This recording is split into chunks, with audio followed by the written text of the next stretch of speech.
ערב טוב חברים, נעים מאוד, אני תומר. זה הולך להיות הפודקאסט הראשון הרשמי שלי, ואני הולך לעלות את זה ליוטיוב ובעזרת השם גם לאינסטגרם ולטיק טוק, ואני הולך לקחת מזה כל מיני סרטונים ולהעלות את זה לרשתות החברתיות, כי המטרה שלי בשנת 2026 זה לגדול עסקית. ובתכלס אני לא כל כך יודע איך לעשות את זה, אבל יש דבר אחד שאני מאוד מאוד אוהב, שזה להיות מאמן מנטלי. אני בן אדם שעובד עם אנשים שיש להם טראומות, שיש להם חרדות, אני כבר מתעסק בתחום למעלה מ4 שנים, יש לי אנשים שכבר עברו והוכיחו את עצמם, בלי כל קשר למה שאני אגיד לכם כאן, אתם יכולים ללכת ולשאול אותם, הם בטח ובטח ירצו וישמחו לשתף אתכם.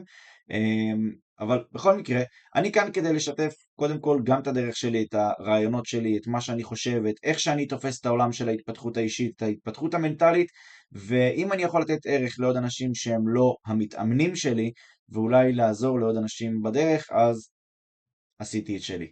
בכל מקרה, אני כאן כדי לשנות תפיסה בכל מה שקשור לעולם ההתפתחות האישית, ואם כבר אנחנו מדברים, אז אנחנו רגע לפני הצעד הראשון שלנו, אני מקווה שברגל ימין, בשנת 2026, ורוב האנשים עכשיו בטיקטוק, באינסטגרם, ביוטיוב, עושים בעצם איזשהו דבר כזה שנקרא לוח חזון. עכשיו בואו נדבר על לוח חזון ולמה אני אגלה לכם למה בעיניי הדבר הזה לא עובד. דרך אגב, כן יש חשיבות ללוח חזון וכן חשוב לעשות את הדבר הזה, אבל אני לא חסיד גדול של הדבר הזה ואני אסביר גם למה.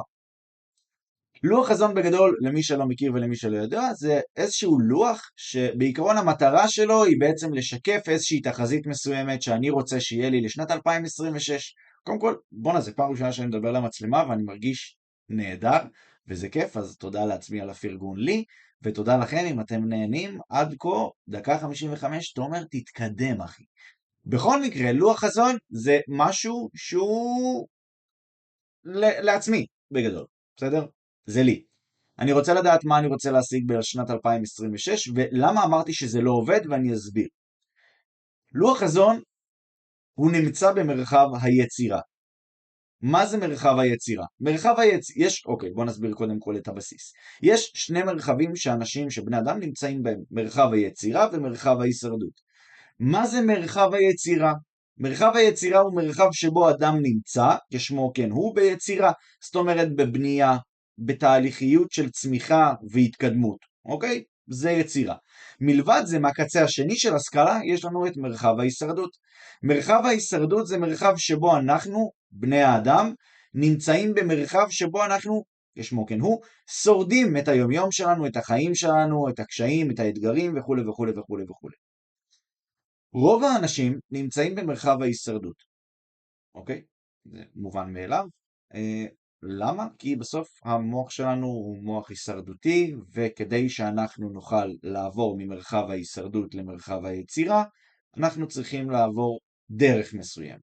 עכשיו, רוב האנשים לא עברו את הדרך הזאת, וגם אין להם מושג על איזה דרך אני מדבר. יש מצב שאנחנו נדבר על הדרך הזאת בהמשך, לא כרגע. למה בעצם? בואו נדבר על הדרך הזאת.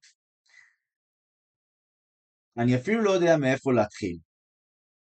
יש לי כל כך הרבה מה לדבר, ואני לא יודע למה אני עושה את הפודקאסט הזה רק עכשיו, וקודם כל כיף לי, אז פה, ממני אליכם, אני נהנה, וזה רק 3 דקות, 46, 47, 48, 49, תומר זוז. בכל מקרה, איך גם הסטאפ? סטאפ בן זונה, סטאפ שלי, אני בניתי, אני עשיתי, היו כמה שעזרו לי, אבל כסף אני השקעתי, והאמת, מבסוט 100 מ-100. בכל מקרה היינו במרחב ההישרדות ומרחב היצירה. כדי שבן אדם יוכל לעבור ממרחב ההישרדות למרחב היצירה צריך לקרות כמה דברים. בגדול זה דרך. בסדר? מה זה הדרך הזאת? אני מאמין שזה דרך של התפתחות, למידה, חקר של מי שאני באמת. בסדר? העמקה של מי שאני, מה אני אוהב, מה אני לא אוהב, מה עושה לי טוב, מה לא עושה לי טוב וכו' וכו' וכו' וכו'. בעיקרון יש הרבה מאוד דברים שכשאנחנו, אוקיי, אני ישבתי פעם אחת לפודקאסט עם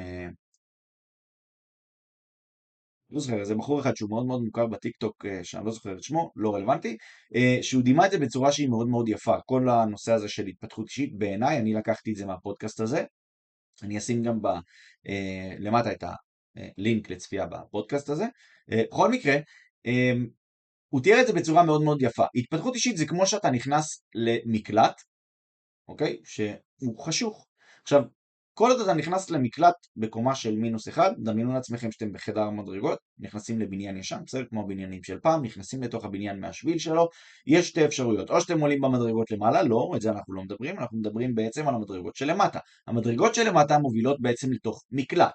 המקלט בדרך כלל חשוך, אין שם אור, למה? כי לא מטפלים בתשתיות האלה, אולי בשנתיים שלוש האחרונות כן טיפלו בגלל המלחמה עם איראן, עזה, לבנון, עניינים, חמאס, חטופים, בלגן, יכול להיות שזה כן עובד. לרוב זה לא היה עובד, אוקיי? עכשיו, כשאנחנו נכנסים לחדר חשוך, בטח אם מדובר במרתף, זה מפחיד. נכון? מצוין. עכשיו דמיינו שחשוך שם, ועם כל מה שאתם נכנסים זה בסך הכל פנס. אוקיי? וככה הוא תיאר את זה. ככל שאנחנו מעמיקים יותר בעצמנו, דמיינו לעצמכם עוד קומה במרתף של עוד מינוס. בסדר? -1, -2, -3, -4 וכן הלאה. עכשיו, התפתחות אישית זה בעצם לעבור בין כל אותם המרתפים, וככל שאנחנו יורדים למטה במרתפים הללו, ככה אנחנו יורדים בעומק התודעתי שלנו ובעומק הרגשי שלנו, אוקיי? הרי מן הסתם, שכמו שאני לא יכול לקפוץ מהמדרגה, לא יודע, יש כאלה שכן, אני לא, יש כאלה שיכולים לקפוץ מהמדרגה הראשונה למדרגה העשירית, אני לא, בסדר? יש כאלה שיעשו את זה גם בהתפתחות אישית, אני לא מכיר את הדרך הזאת, לא יצא לי לעבור את הדרך הזאת, ולכן אני אדבר ממה שאני מכיר ויודע. בסדר? צריך לעבור צעד צעד, קומה קומה, מרתף מרתף, אוקיי? שזה להתגבר בעצם על השדים, על הפחדים, על האמונות שלנו, על האמונות המקבילות שלנו, כמו שאנשים אוהבים להגיד, על החרדות שלנו, ובגדול על כל הדברים שעוצרים אותנו מלהגשים את כל מה שאנחנו רוצים להגשים. אוקיי? וככל שאנחנו יורדים למטה, ככה הרבה יותר מפחיד, יותר קשה להתגבר, יותר מפחיד להתגבר, יותר מסוכן להתגבר במידה מסוימת, כי בסוף אנחנו פוגשים את הדברים שאנחנו הכי נמנעים מלראות. וזה בגדול לא נעים, לא נוח, וזאת הסיבה שהדרך הזאת היא לא פשוטה. עכשיו אני רגע חוזר חזרה אחורה, דיברנו בעצם על שני מרחבים תודעתיים, שזה מרחב היצירה, זה היה פה, ומרחב ההישרדות, אוקיי? או שזה היה הפוך, בוא'נה, המצלמה הזאת, זה שזה ככה מסובך, כאילו, זה מבחינתי יד ימין, אני גם רואה את זה כאילו במסך יד ימין, אבל זה כאילו בצד שמאל של המסך. לא משנה.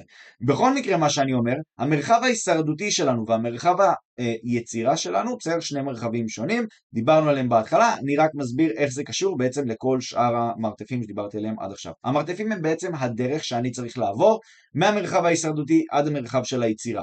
למה אני חייב לעבור את הדרך הזאת? כי בסוף כדי שאני אוכל להגיע ממרחב הישרדותי שבו אני בורח, נמנע, מפחד, לא מתמודד עם דברים שפוגשים אותי ביום יום שלי, במציאות שלי בעצם, אני נמצא במרחב של הישרדות.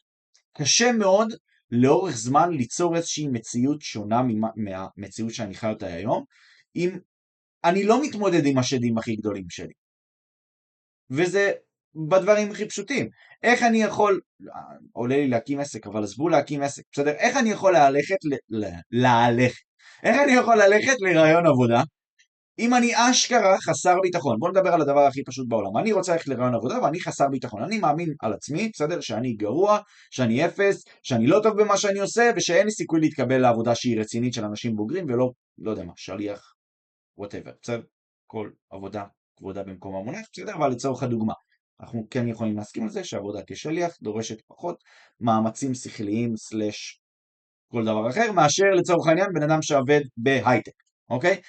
ולכן, אם אני מאמין על עצמי שאני לא יוצלח ושאין לי סיכוי ושאף אחד לא אוהב אותי ובלה בלה בלה בלה בלה בלה בלה, חוסר ביטחון בגדול, בסדר? הסיכוי שלי אל מול בן אדם שמגיע עם ביטחון מלא, הוא אפסי על כמעט הבלתי אפשרי להתקבל מולו לרעיון עבודה. למה? כי, כי פשוט כל מה שאני משדר, המציאות שלי היא חסרת ביטחון. שאני לא טוב, שאני לא מספיק, שבלה בלה בלה בלה בלה. יופי, מצוין. עכשיו, אם אני לא מתמודד, שימו לב, זה דבר שהוא מאוד מאוד יפה להבין אותו, בסדר? מרחב ההישרדות זה מרחב שבו אני נלחם על המציאות שלי, בסדר? אני צריך להילחם על היום יום שלי, אוקיי? הדרך היא בעצם היכולת שלי, אוקיי? להתמודד בעקביות והתמדה לאורך הזמן עם כל הפחדים ועם כל הדברים שאני נמנע מהם, עם השאיפות שלי, עם הרצונות שלי וכו' וכו' וכו', זאת הדרך.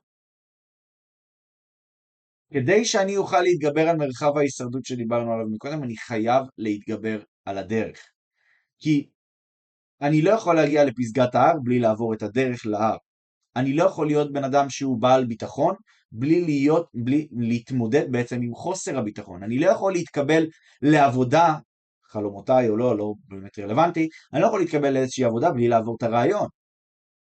ואדם שנמצא במרחב תודעתי, אני מדבר במילים גדולות, במרחב ההישרדות, והוא נלחם על היום יום שלו, כי הוא מאמין בעצמו שהוא חסר ביטחון, איזה סיכוי יש לו בכלל לחשוב ללכת לרעיון עבודה? מה עושה בן אדם שהוא חסר ביטחון לרוב? הוא מקטין מעצמו, מהערך העצמי שלו, ממי שהוא באמת. דרך אגב, לרוב אנשים אחרים יראו אתכם יותר גדולים כביכול, ממי שאתם חושבים שאתם. שימו לב לזה. לרוב אנשים אחרים יעידו עליכם דברים טובים יותר וגדולים יותר ממה שאתם תעידו על עצמכם. אוקיי? זאת אומרת שאם אני בתור עצמי חסר ביטחון, יהיה לי מאוד מאוד מאוד קשה אפילו בכלל לחשוב, כי אני חושב על עצמי שאני חסר ביטחון, אני מאמין על עצמי שאני אפס, שאני לוזר, בלה בלה בלה בלה בלה בלה. הסיכוי הוא מאוד מאוד מאוד נמוך שאני בכלל אגיע לסיטואציה הזאת, שאני בכלל חושב ללכת לרעיון עבודה של מה שנקרא של עבודת מבוגרים, של עבודה של אנשים שבאמת עושים עם עצמם משהו בחיים שלהם, בסדר? וזה קשה, זה מאוד קשה. עכשיו, כשאנחנו מדברים על לוח חזון, אנחנו בעצם מדברים על הרצון שלנו לגשר על איזשהו פער בין איפה שאני היום לבין איפה שאני רוצה להיות בסוף שנת 2026. למה אני לא בעד הלוח חזון הזה? כאילו, אני בעד אבל אני לא בעד. אני אסביר. אני בעד כי קודם כל זה תמיד טוב לדעת לאיפה אני רוצה להתקדם בשנה הנוכחית, כמו גם ב5 שנים ובעשור הקרוב. בסדר? תמיד טוב לדעת לאיפה הפנים שלי מועדות. דבר ראשון. ולכן אני בעד. אבל אני לא בעד בגלל סיבה אחת מאוד מאוד מהותית. רוב האנשים יודעים יפה מאוד לכתוב לוח חזון, אבל לא יודעים איך להתגבר על הדרך. וכשאני לא יודע להתגבר על הדרך, ואני מציב לעצמי לוח חזון, אוקיי? והלוח חזון הזה לא מתגשם. בכלל, כל דבר שאני רוצה להשיג, ואני לא משיג עם עצמי, בסדר? באופן עקבי, לאורך מספיק זמן, יוצר לעצמי, תחושת חוסר ביטחון חסרת תקדים. זה כמו שעכשיו אני אגיד לעצמי, מהיום אני בדיאטה. מכירים את האנשים האלה שאומרים, מהיום אני בדיאטה. אוקיי, וזה לא קורה. לא היום, לא מחר, לא מחרתיים, לא בעוד שבוע, לא בעוד שבועיים. והדבר הזה הוא מרסק את הביטחון העצמי של האדם. זה דבר אחד. עכשיו, בשביל שאני אוכל להתגבר על הדרך, שזה בעצם לגשר על הפער בין איפה שאני היום לבין איפה שאני רוצה להיות, שזה בעצם להגשים את הלוח חזון הזה, אני אהיה חייב לצבור בעצמי ביטחון. עכשיו יש פה בעייתיות מסוימת, כי כדי להתגבר על הדרך ולהגשים לוח חזון, או כדי להגשים בכללי מטרות, יעדים, את הרצונות שלי וכו' וכו', אני חייב ביטחון. מצד שני, אם אני לא עושה את זה, אני יוצר בעצמי חוסר ביטחון וערך עצמי נמוך. זאת אומרת שיש פה התנגשות. אני חייב לעשות את זה, ואני לא עושה את זה מכל מיני סיבות כאלה ואחרות. דרך אגב, אני בגישה שלי, אני חושב שלכל בן אדם, לא משנה מאיזה מעמד אתם, סוציו-אקונומי, חברתי, כלכלי, לא משנה, באמת זה לא משנה. כל בן אדם יש לו את החבילה שלו, יש לו את החרא שלו. לכולנו, בלי שום צל של ספק, יש בעיות בחיים, נקודה. ולכולנו יש את הסיבות המספיק טובות לוותר על הרצונות שלנו ועל החלומות שלנו ועל הלוח חזון שלנו. זאת גם הסיבה שרוב האנשים לא מצליחים להגשים לוח חזון. וזאת גם הסיבה שאני לא בעד זה, כי אז זה מוריד אותנו עוד יותר למטה. לא רק שאנחנו חסרי ביטחון עם עצמנו בפנים, כי בואו, מעט האנשים שיצא לי להכיר ומעט האנשים באופן כללי, שבאמת באמת באמת בטוחים בעצמם בבפנים שלהם, במי שהם אוהבים את עצמם, שהם בטוחים בעצמם. עכשיו אני לא מדבר על 100%, בסדר? כי אין 100%. גם הבן אדם הכי, לא יודע מה, עשיר, הכי כריזמטי, הכי whatever, יש מקומות מסוימים שאנחנו יכולים להיות בהם בעלי ביטחון, ויש מקומות מסוימים שאנחנו נהיה חסרי ביטחון, וזה לגיטימי וזה בסדר, אוקיי? אבל הבעיה פה זה שאנחנו בסופו של דבר רומסים את עצמנו. כי ברגע שאני שם לעצמי איזשהו לוח חזון, ואני כל פעם מחדש לא עומד בו, אני רק מרסק את עצמי יותר. עדיף שמלכתחילה לא יהיה לך לוח חזון. אל תעשה, אחי. אל תעשה. ומה הכי מצחיק אותי? אלה שעושים את השנה, כאילו, אתם מכירים את אלה שעושים 2025 הייתה, משהו, לא יודע איך אומרים את זה באנגלית, כן? כי אני לא חזק כזה באנגלית, לא בשלוף, להבין אני יודע, אבל לדבר אנגלית קצת יותר קשה. בכל מקרה, מכירים את אלה שעושים כאילו, זאת השנה שהייתה, שנת 2025. מכירים את זה? אז את אלה אני הכי לא אוהב. למה? כי הם כאילו מראים לי מה הם עשו כל השנה. אוקיי, א', לא מעניין אותי. אומר לכם אורגינל, לא אכפת לי מה עשיתם השנה. אם זה מעניין אתכם, תשמרו את זה לעצמכם. בכלל כל הקונספט הזה של האינסטגרם, בואו נראה לכולם כמה הזין שלי גדול. לא אכפת לי, אחי. באמת לא אכפת לי. מעבר לזה,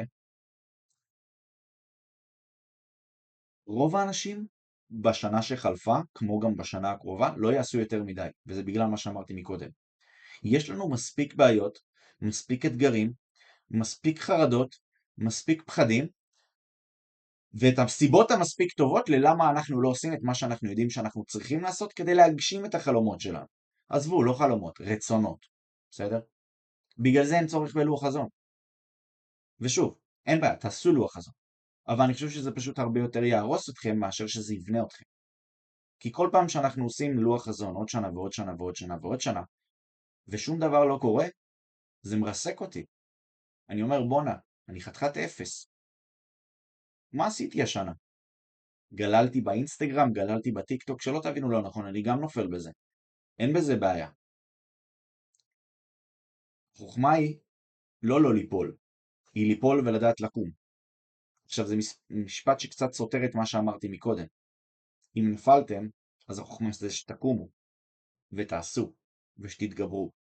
הבעיה זה שאנחנו הרבה יותר מדי פעמים מוותרים בגלל הסיבות היותר מדי טובות שלנו לוותר. ובכלל באופן כללי כל מה שאני עושה באינסטגרם, בטיקטוק, בפייסבוק, כל מה שאני עושה, אני משתדל לעשות, בסדר? הנה, גם אני, בסדר? אף אחד לא חף מפשע. לכולנו יש נפילות, לכולנו יש מעידות, וזה קשה, מודה. אני עובד, בדיוק הנה קיבלתי את התלוש של כל השעות שעבדתי בחודש האחרון, אני עובד רשות שדות התעופה בנתב"ג, במיון מזוודות, כן, אחיכם עובד בעבודה פיזית, 245 שעות בחודש. ובנוסף לזה, אני מנהל עסק, מנהל עסק, בסדר? יש לי עסק, יש לי לקוחות, אני מאמן מנטלי, יש לי מפגשים שבועיים, דו שבועיים שאני עושה עם הלקוחות שלי, אני מצלם סרטונים, אני משתדל לערוך את הכל במקביל, בנוסף לזה אני מזכיר דירה, יש לי חובות, בלה בלה בלה בלה בלה בלה, בסדר? גם לי יש את הסיבות המספיק טובות שלי ללמה לעצור ולוותר. אבל החוכמה היא, זה לא לעצור, זה להמשיך קדימה בכל מחיר ובכל מצב. עכשיו, התחלתי את הפודקאסט הזה, פודקאסט, אם אפשר לקרוא לזה פודקאסט ב-18 דקות ו-45 דקות, לכו תדעו לאיפה זה עוד יגיע. אבל התחלתי את הפודקאסט הזה, כשאמרתי שיש לנו בעצם את המקום הזה של ההישרדות, בסדר? ויש את היצירה. עכשיו, אם אני לוקח את זה רגע למקום הזה שוב פעם, איך זה בעצם בא לידי ביטוי? טוב, כאילו, בסוף אני אומר, אוקיי, בוא פשוט נמשיך ונעשה את מה שאנחנו יודעים שצריך לעשות, למרות הסיבות המספיק טובות שלנו. עכשיו, איך אני עושה את זה? אז כמובן שאנחנו לא נדבר על הכל בשיחה של לא יודע כמה זמן, אפילו לא הכתבתי לעצמי זמן, שימו לב כאילו כמה אני גם בתוך הלופ הזה, בסדר? כאילו איזה חוסר מקצועיות בעיניי לעשות את הדבר הזה בזרימה מוחלטת.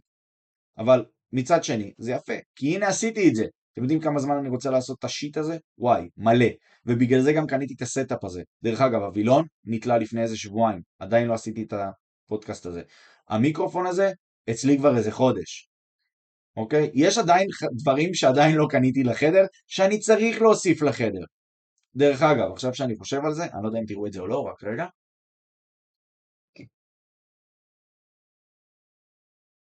אוי, כמעט שברתי משהו.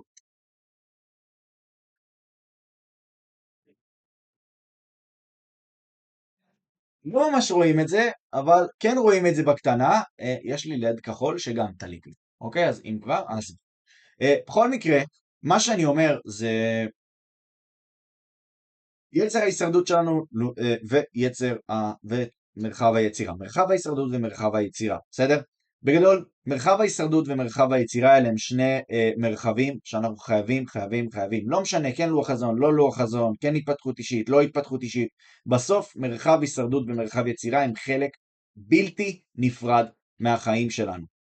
ואנחנו חייבים לשים לב באיזה מרחב אנחנו נמצאים.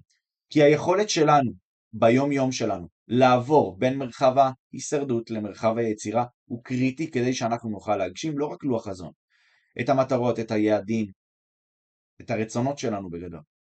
כי ברגע שאני שם לב לעצמי שאני לא מוכן להתמודד עם הפחדים שלי, עם הבעיות שלי, עם האתגרים שלי, ולרדת עוד מרתף אחד למטה, אני והפנס, אז אני יודע שאני נמצא במרחב של הישרדות. אני מתגונן, אני נכנע, אני לא עושה את מה שאני יודע שאני צריך לעשות, וכל מה שאני עושה זה אך ורק לשרוד את היום יום שלי. עכשיו דרך אגב, שלא תטעו, אין עם זה בעיה, ויש תקופות בחיים שאנחנו נהיה חייבים לעשות אך ורק את זה.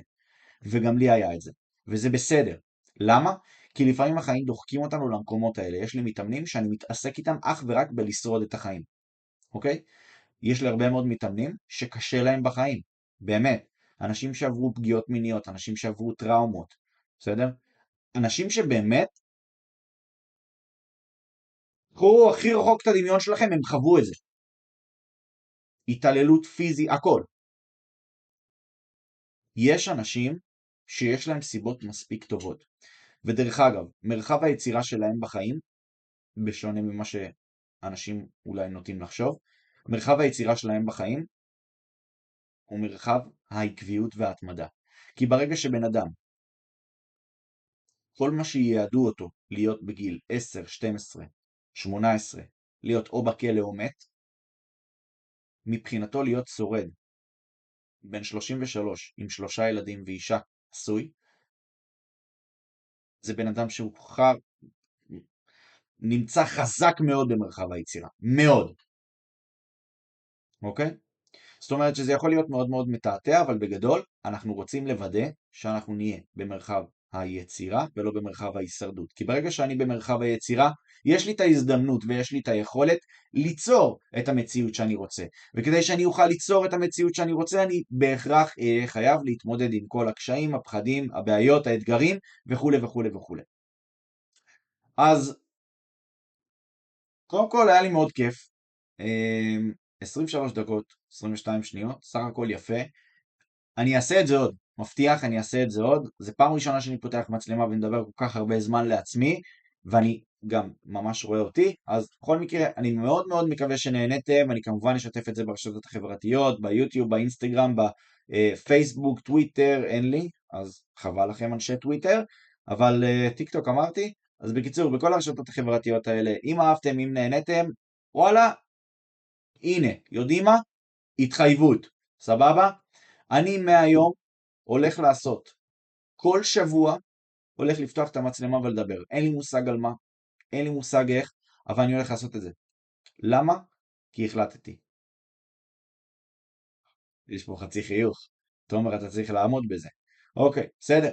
כל שבוע אני הולך לפתוח את המצלמה ולעשות את זה. אני לא יודע איך, אין לי מושג אפילו איך אני עדיין מעלה את זה, אבל אני הולך לעשות את זה. שנת 2026 עוד שנייה מתחילה. עשיתם לוח חזון, עדיין לא עשיתם, רוצים לעשות, לא רוצים לעשות. תזכרו דבר אחד, כל מה שמשנה זה שתצאו ממרחב ההישרדות אל מרחב היצירה. איך אנחנו עושים את זה? בפשטות מאוד, להיכנס רובד אחרי רובד אחרי רובד, להבין עם עצמכם מה הפחדים שלכם, ממה אתם נמנעים, מה מעכב אתכם, שזה בתכלס דברים שאתם די יודעים שאתם צריכים לעשות, אבל אתם לא עושים. ברגע שאתם תעשו את הדבר הזה, משפט מאוד קלישאתי ומעצבן, אבל הוא נכון, חצי מהפתרון מאחוריכם. כי ברגע שאתם יודעים מה מעכב אתכם, אתם בהכרח גם תדעו איך לטפל בבעיה. ואם לא, אתם מוזמנים לשלוח לי הודעות בפרטי, בסדר? בין אם זה ביוטיוב, באינסטגרם, בטיקטוק, לא משנה. אני פה בשבילכם כדי לעזור לכם. יותר מזה, דברו איתי. ההתגברות על הדרך היא קריטית. היא מה שמאפשרת לכם ביטחון, והיא מה שמאפשרת לכם להמשיך קדימה. והיא קריטית כי בלעדיה זה לא אפשרי. שיהיה לכם אחלה ערב או בוקר או צהריים, לא יודע מתי שאתם רואים את הסרטון הזה. אני מאחל לכם מלא בהצלחה. שנת 2026 הולכת להיות, אני מקווה, לכל הפחות לא טראומטית, כמו שחווינו בשנתיים האחרונות, ואני מקווה שהדבר הזה יעשה לכם טוב בדרך כזאת או אחרת. אם אהבתם, תשתפו, תעשו לייק, תגיבו, תדעו שאני קורא את כל התגובות, ואני יותר מאשמח שתגידו לי מה אתם חושבים, אם יש איזשהו נושאים שאתם רוצים שאני אדבר עליהם, אז אני יותר מאשמח עוד פעם בפעם המיליון, וזהו, תומר, תודה לך, תודה לי, תודה לנו, היה כיף, אוהב אתכם, יאללה ביי.